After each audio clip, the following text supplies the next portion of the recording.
నమస్తే, welcome to our channel. నేను మీ పద్మావతి. ఈరోజు మనతో పాటు ప్రముఖ ఆధ్యాత్మికవేత్త మరియు వాస్తు జ్యోతిష్య పండితులు, లలిత ఉపాసకులు నానాజీ పట్నాయక్ గారు ఉన్నారు. మరి ఆయనతో మాట్లాడి సూర్యగ్రహణం గురించి పూర్తి వివరాలు తెలుసుకునే ప్రయత్నం చేద్దాం. మరి మీరు కూడా వీడియోని ఎక్కడ కూడా స్కిప్ చేయకుండా పూర్తిగా చూసేయండి. నమస్కారం అండి. శ్రీమాత్రే నమః. గురువుగారు, మనకి సూర్యగ్రహణం అనేది 29వ తేదీన వస్తుందని అంటున్నారు. అయితే ఈ సూర్యగ్రహణం రోజు పాటించాల్సిన నియమాలు ఏంటి? ముఖ్యంగా ఆ రోజు ఎవరెవరికి ప్రభావితం చూపించే అవకాశం ఉంది, దాంతోపాటుగా ఇది ఏ ఏ రాశులకి కొంచెం లబ్ధి చేసే కరంగా ఉంది, లేకుంటే నష్టదాయకంగా కనిపించే అవకాశాలు ఉన్నాయంటారు? మొట్టమొదటి పాయింట్ ఏంటంటే అమ్మా, సూర్యగ్రహణం మనకి లేదు, మనకి పాక్షికము అంటారు. అంటే చాలా స్వల్పం, అది మనకు కనబడిన కూడా కనబడదు. సో మనకి లేదు, విదేశాల్లో ఉంటుంది, అమెరికా, యూరప్, ఈ కంట్రీస్లో ఉంటుంది. ఇంకా చాలా ఉన్నాయి రెండు విదేశాలు, మనకు సంబంధం లేదు అసలు.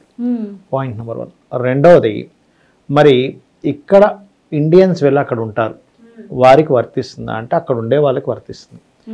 అక్కడ ఉన్న వాళ్ళు ఎవరైనా ఆ సూర్యగ్రహణ సమయంలో ఇండియాకి వచ్చి ఉన్నారు అన్నప్పుడు మళ్ళీ వాళ్ళకి వర్తించదు. ఇది గుర్తుపెట్టుకోండి. ఏమండి, మేము ఇంతకాలం అక్కడ ఉన్నాం కదండి, ఇప్పుడు హాలిడేస్ కానీ ఇండియాకి వచ్చాము, మాకు సూర్యగ్రహణ ప్రభావం ఉంటుందా? ఉండదు.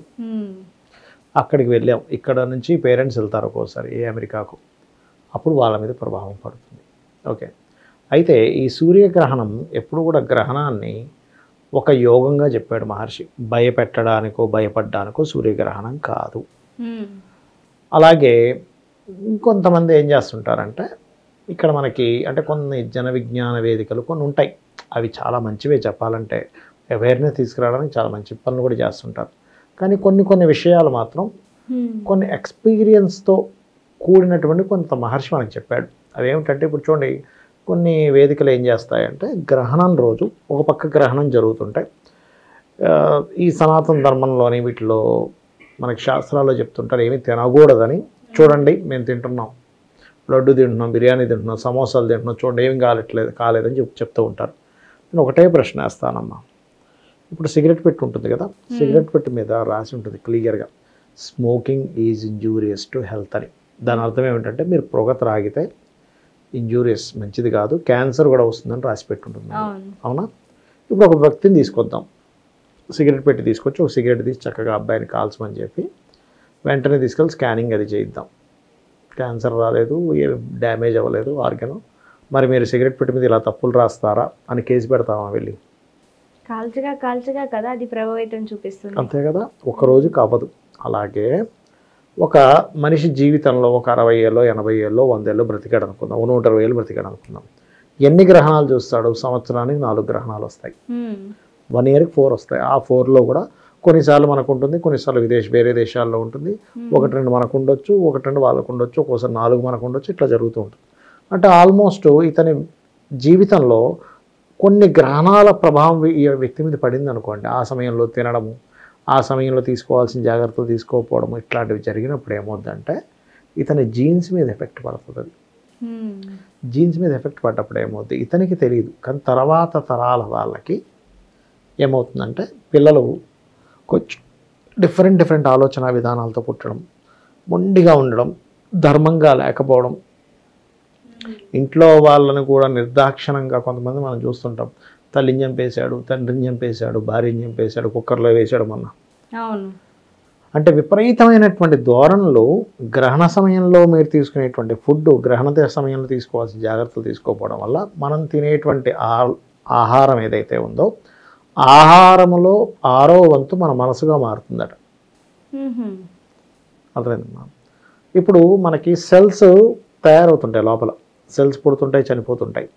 సెల్స్ ఎలా తయారవుతాయి? మనం తినే ఆహారం నుంచే, అంతే కదా, మనం తీసుకునే ఫుడ్ నుంచే కదా ఏదైనా లోపల ఇదవుతుంది. దానికంటే ఒక సిస్టమ్ ఉంటుంది లోపల, వీర్యం కానీ కణాలు కానీ ఇవన్నీ కూడా. ఓకే, అందులో మనసు 6వ వంతుగా మనసు మారుతుంది అని చెప్తుంది శాస్త్రం. ఇప్పుడు ఈ గ్రహణ సమయంలో మీరు తీసుకునేటువంటి తప్పుడు నిర్ణయాలు, ఆ సమయంలో తినడము, ఆ సమయంలో చేయడం వల్ల వచ్చేటువంటి ఫలితాలు ఏమవుతుందంటే దీని మీద ప్రభావం చూపిస్తుంది. అందుకే మహర్షులు మనకేం చెప్పారు? ఆ సమయానికి ముందు తినేసాయి, వచ్చిన నష్టం ఏంటి? లేదా ఆ సమయం దాటిన తర్వాత 2 గంటలు ఉంటుంది, 2-3 గంటలు ఉంటుంది గ్రహణం, దానికి ముందైనా తినొచ్చు, తర్వాత అయినా తినొచ్చు. ఇది మళ్ళీ ఎవరికి? ఆరోగ్యంగా ఉన్న వాళ్ళకి, యుక్త వయసులో ఉన్నటువంటి వారికి. అంతేగాని ముసలి వాళ్ళకో చిన్న పిల్లలకో వీళ్ళకి కాదు. చిన్నపిల్లలు ఆగలేరు, వాళ్ళకి 2-3 గంటలకి ఏదో పాలు ఏదో కావాలి, వాళ్ళకేం చెప్పలే శాస్త్రం. బాగా ముసలి వాళ్ళు రోగిష్ఠులు ఉన్నారు, వాళ్ళకేం వాళ్ళ ఆపమని చెప్పలే, చేసుకోవచ్చు ఏం కాదు. ఎగ్జంప్షన్స్ కొన్ని ఉన్నాయి.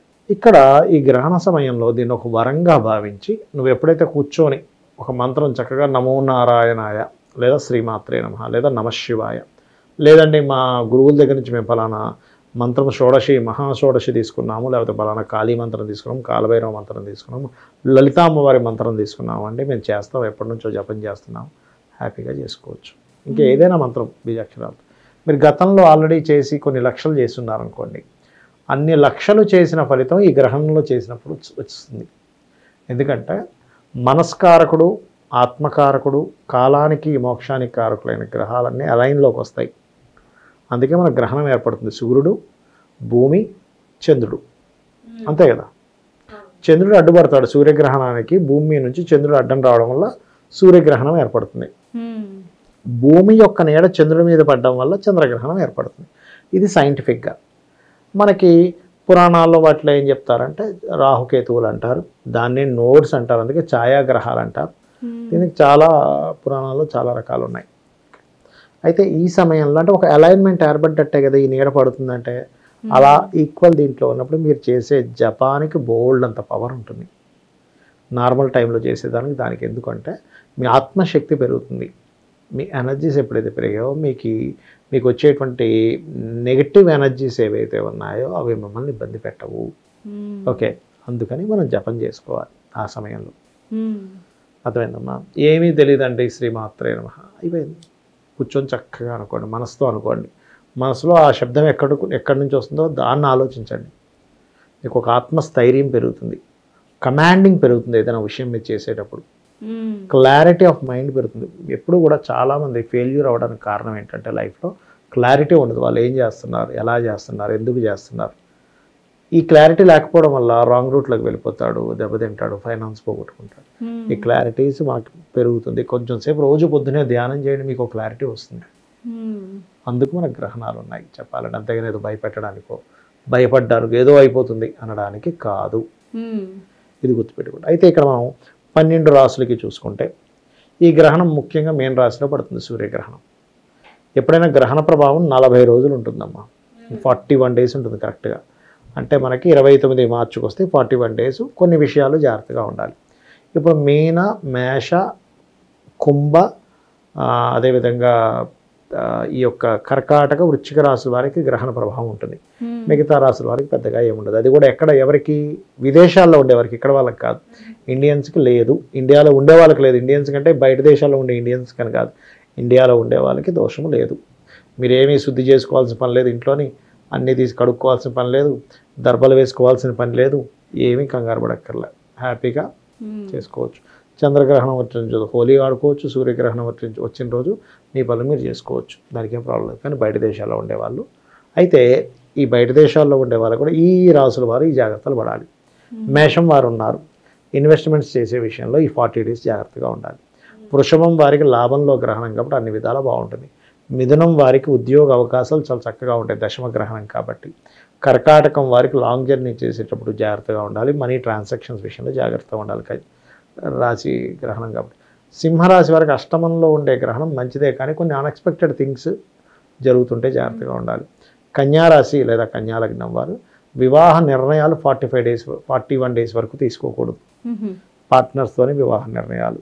తులావారుకి 6వ స్థాన గ్రహణం చాలా మంచిది, కాంపిటీషన్స్లోనే శత్రువుపై జయాన్ని ఇస్తుంది. ఇప్పుడు చూడండి, కొంతమంది గ్రహణం సమయంలో కదలొద్దు అంటారు గర్భవతుల్ని. ముఖ్యంగా వృశ్చిక రాశి లేదా వృశ్చిక లగ్నం వారు కదలకూడదు, గర్భం దాల్చిన వాళ్ళు. అందరికీ వర్తించినా వీళ్ళకి కాస్త ఎక్కువగా వర్తిస్తుంది, కాస్త రెస్ట్ తీసుకోవాలి. ధనస్సు వారు ముఖ్యంగా ఇక్కడ గృహ నిర్మాణాలు ఇట్లాంటివి 41 డేస్ చేయకూడదు. కొన్ని తల్లిగారి ఆరోగ్య విషయంలో జాగ్రత్తగా ఉండాలి. మకరం వారికి పరాక్రమము లేదా మీరు చేసే ప్రయత్నాలు ఫలిస్తాయి. కుంభం వారు ధన విషయంలో జాగ్రత్తగా ఉండాలి. మీనం వారికి రాశిలోనే గ్రహణం పడుతుంది కాబట్టి సర్వసాధారణంగా వీళ్ళు ఏంటంటే కొంచెం కొన్ని అపోహలకు పోయి తొందరపాటు నిర్ణయాలు తీసుకుంటారు, ఇవి చేయకూడదు. అయితే ఎవరైనా సరే గ్రహణం ప్రభావం ఎక్కువగా ఉందన్నవారు నెక్స్ట్ డే దానం ఇచ్చినట్లయితే మినుములు, ఉలవలు, గోధుమలు, బియ్యము దానం ఇచ్చి, వీటితో పాటు ఆవు నెయ్యి, ఒక రాగి మన ఇత్తడి గిన్నెలో, ఇంత గిన్నెలో ఆవు నెయ్యి పోసి, దాంతోపాటు సూర్య చంద్ర ప్రతిమలు అంటారు, చిన్నవి దొరుకుతాయి మనకి, ప్రతిమలు, నాగ పడగలు, వీటినన్నిటిని కలిపి బ్రాహ్మణుడికి గ్రహణమైన 2వ రోజు నెక్స్ట్ డే దానంగా ఇచ్చినట్లయితే దోషం పోతుంది. చాలా చక్కగా వివరించారండి. సూర్యగ్రహణం కోసం ప్రతి ఒక్కరిలో ఉన్న డౌట్స్ అన్నీ కూడా చాలా చక్కగా వివరించారు. అన్నీ కూడా క్లియర్ అయ్యేటట్టుగా. Thank you so much. శ్రీమాత్రే నమః.